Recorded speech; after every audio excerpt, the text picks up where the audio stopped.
What's up, guys? Welcome to your 166th Android tutorial for the new Boston. I know in that last tutorial we went pretty quickly, we set everything up, but hopefully we're going to slow it down here. All we did for the most part, we set up all of our references, pretty normal stuff, but the only new thing that we had was this intent, and we got the extras, and as long as the extras was equal to something, we're going to set up our app widget ID. And you know, it's just going to return one app widget ID for us. And that's what that method means. Otherwise, you know, it's never going to return something like this. We're just putting that in there for kind of checking. And then what we need to do is we also need to set up this app widget manager. So below our if statement, we're just going to set that equal to basically be related to the context of this class. So how we do that is we do set up our app widget manager equal to our app widget manager class. Again, that's just this default class that comes with the SDK and all that. You guys probably know that by now, but then we say dot, and what we're going to do is we're going to say get instance of a context. And again, the context that we're referring to is the context of this class, which we set up in the last tutorial to be equal to C. You could also just type this out here, but just for simplicity, we're just going to type C here.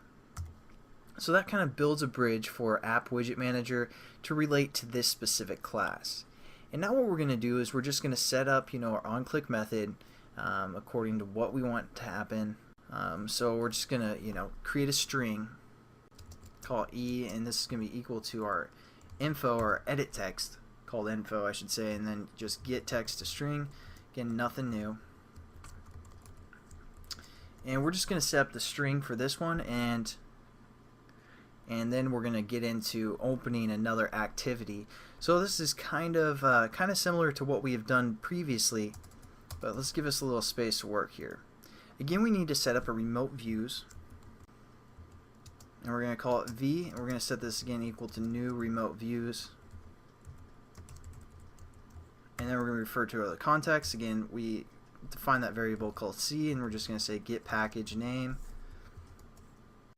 Then we're going to relate to the layout that we called for our widget itself. So again, we're messing with the widget layout, so that's what we need to refer to here. Finish off our statements, import. Again, nothing too new here.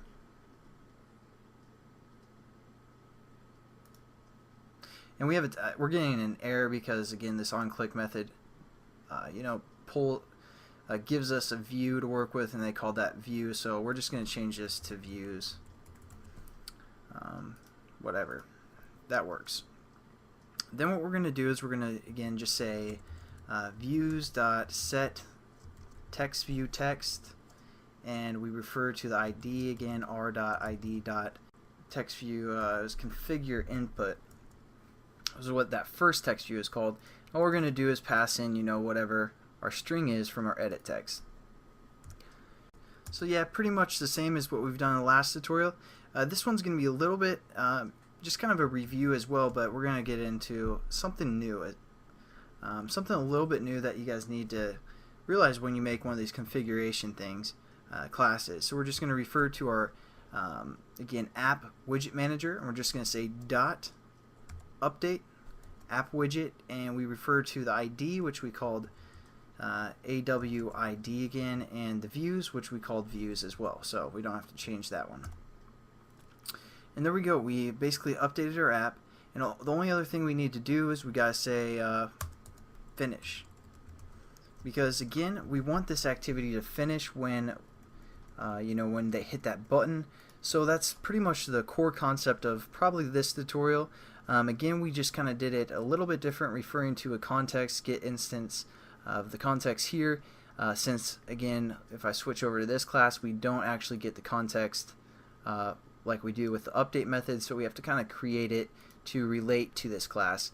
So that's something pretty important, and we also want to finish this activity somehow and you know, close it out. So again, it's probably not too new, just to kind of go over some stuff again, and just to make sure you guys finish the activity, and I'll catch you guys in the next tutorial.